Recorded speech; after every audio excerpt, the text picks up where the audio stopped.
We're getting a new Naked Gun movie this weekend. Now, with this retrospective, I feel I'm going to be speaking to two different audiences. One is going to be folks like myself who grew up on all of this and love it. The other, I imagine, would be a younger audience that hasn't seen any of this, but perhaps they're looking forward to the new movie. And all I'm going to say is don't cheat yourself. In order to appreciate what this new movie is delivering, you have to know where it all came from.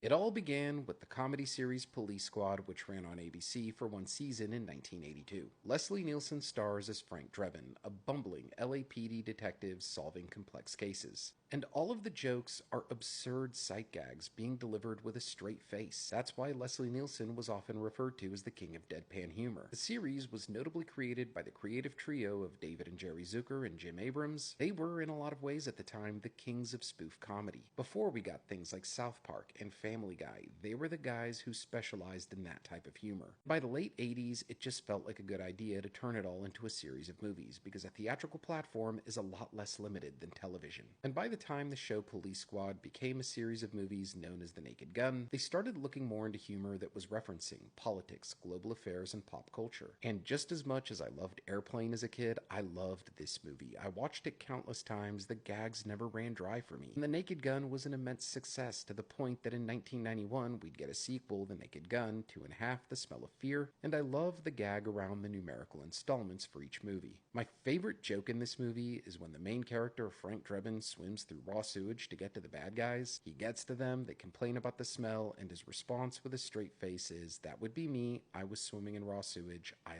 like it." Then, of course, with the continued success, there would be a third installment, The Naked Gun, 33 and a third, The Final Insult, the joke of this numerical installment referencing the speed at which Parlophone records play. And while this is my least favorite in the series, I would say the last act at the Academy Awards is the best part of it. From Frank Drebin disguising himself as Phil Donahue and then infiltrating a dance number on stage, which actually delivers some great physical humor. As a collective, these are great movies. They really show how talented Leslie Nielsen was. And it's important to note that this latest installment is not a remake but a legacy sequel. Liam Neeson is playing Frank Drebin Jr. So again, if you're looking forward to this but haven't seen anything I just talked about, don't cheat yourself, do yourself a favor, watch what came before it. It's all streaming on Paramount Plus.